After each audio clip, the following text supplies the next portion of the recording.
See, a lot of the shit I seen when I say I just wasn't used to it. And when I say that I'm not used to that shit from where the fuck I'm from, I'm not. I mean, I saw shit differently. And the shit that I saw, I didn't want to see. The shit that I endured, I didn't want to endure it. You know, I had to go through it.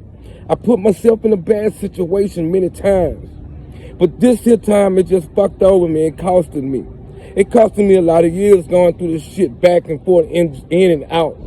Dealing with these motherfuckers who got no heart. No sympathy for you, none. Man, you don't know what the fuck it means to have to go through some shit like that. But yeah, I did it. I'm here today and able to tell you the truth. You enjoy this shit. I love it now because I'm out. The best fight I won was the one that set me free, and I ain't got to never look back. Yeah, welcome back to East Baton Rouge Parish Prison Stirs. Only thing about it now, I'm going to tell you from the outside and not on the inside. You got to look at it. Ain't nowhere in the world you get to do what the type you want to do in that bitch there. Not in East Baton Rouge Parish Prison. And it's not because you locked up, because of the motherfuckers who hanging around you. That's one reason why you can't do what you want to do. You think the guards be on you? I ain't really had no problem with the guards. It was the inmates who I have to worry about. You know, the inmates come through my bed, my locker room, and stuff doing script 13. If I got zoos and snacks, I'm hiding from them. That I made on the stove for them. Yeah, I felt bad about a lot of things. So I started watching other dudes do stuff, and I called myself trying to do what they did. And me doing that shit there, me not knowing that would give me another behind whooping. Yeah, I caught one. I caught one for hiding stuff in my pillow, putting my stuff in the mattress, and when the dude came, asked me, did I have some cheese crackers? You hear me? Cheese crackers. No, I don't have none. The neighbors say, look under his mattress, check his pillow. That's what he said at the top. Look under his mattress, check on his pillow. You know what I'm saying? So the dude looked under there and he said, man, why you gotta feel you gotta lie to me? Because I didn't want you to eat my shit. And that's not, I mean, I didn't think that was bad. But that was on E-Wing. See, I can only tell you the stuff I've been through.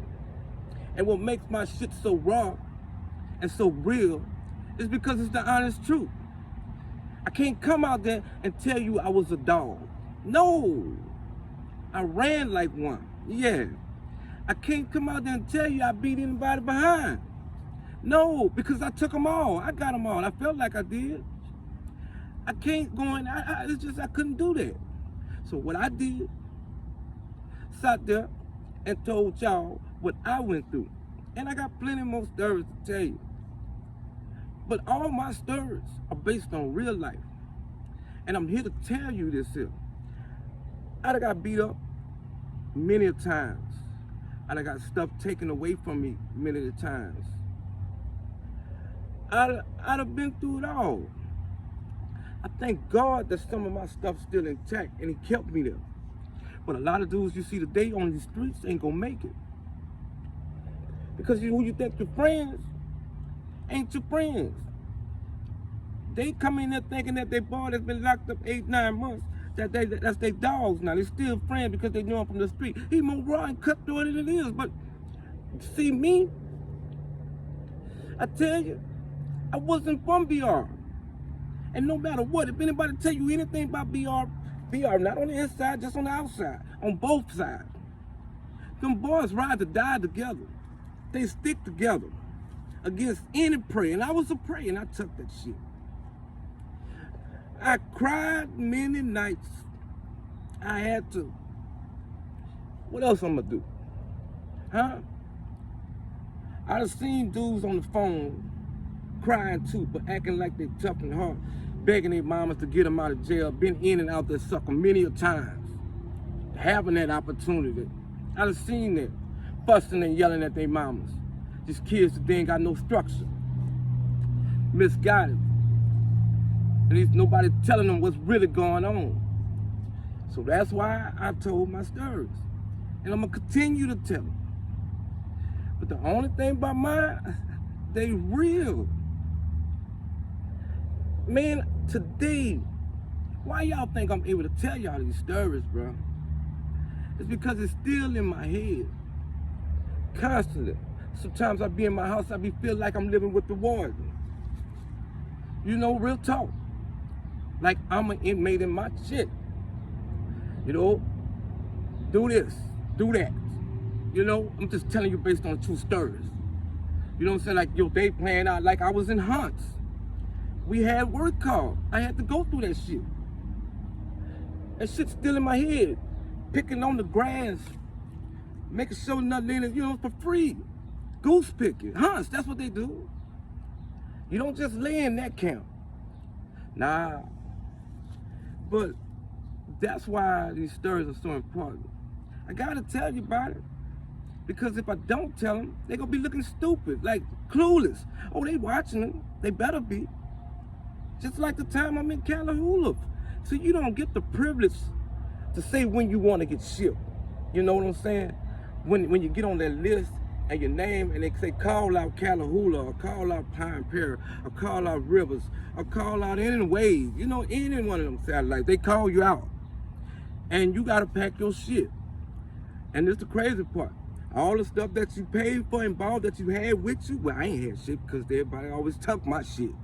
But all the stuff that you had, you pack all that shit up and you get ready to take it up the road, but you can't take the zoos and your stuff like that. You gotta make a store all over again. Here it is. I gotta make all the stuff for motherfuckers I don't even know yet.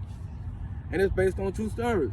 But up there in Callahoola, when I first got out there, it was different.